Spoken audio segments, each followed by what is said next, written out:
And on Wednesday, a federal court blocked President Donald Trump from imposing sweeping tariffs on imports under an emergency powers law. It could be a major legal setback for the Trump administration's trade agenda. However, late this afternoon, a federal appeals court delivered some positive news for the administration.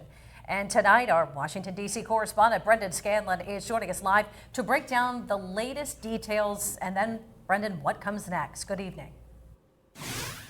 Hey there, Mike and Eva. Good evening. That's right. It was back in April when President Trump imposed sweeping reciprocal tariffs on several key U.S. trading partners and allies using special economic emergency powers granted to the president under a 1970s law. But judges who sit on an international trade court in New York said on Wednesday that the president went too far.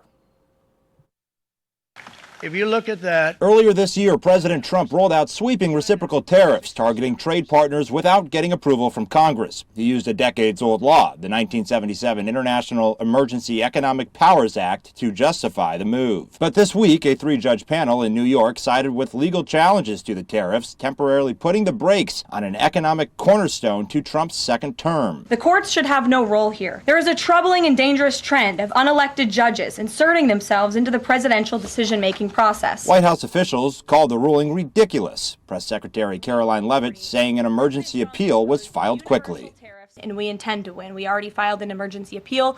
We expect to fight this battle all the way to the Supreme Court. Still, the ruling leaves open a narrow path. The White House said President Trump still has other tools like Section 232 to protect U.S. trade interests. However, the lack of stability surrounding the fluctuating tariffs as well as legal uncertainty is creating headaches for supply chain professionals. We have to understand, to make investment decisions, we need to understand what are the policies going to be in the future. And right now, the policies seem to be changing on a week-to-week basis. So it's very difficult to make investment decisions when the rules of the game are changing frequently. Brian Layden says the impact will be felt by both manufacturers and consumers. Anytime you have volatility in the supply chain, it's going to create uncertainty and it's going to create issues for manufacturers and for consumers. Eva, as you mentioned earlier, later this afternoon, a federal appeals court granted the administration's request to temporarily pause the New York ruling, giving the White House some temporary breathing room. It's yet another example of the legal tug of war surrounding these tariffs that's making it difficult for supply chain professionals like Brian Layden to make business decisions when he tells me, quote, the rules of the game are changing so quickly. Reporting live on Capitol Hill for Erie News Now, I'm Brendan Scanlon. Mike, Eva, back to you.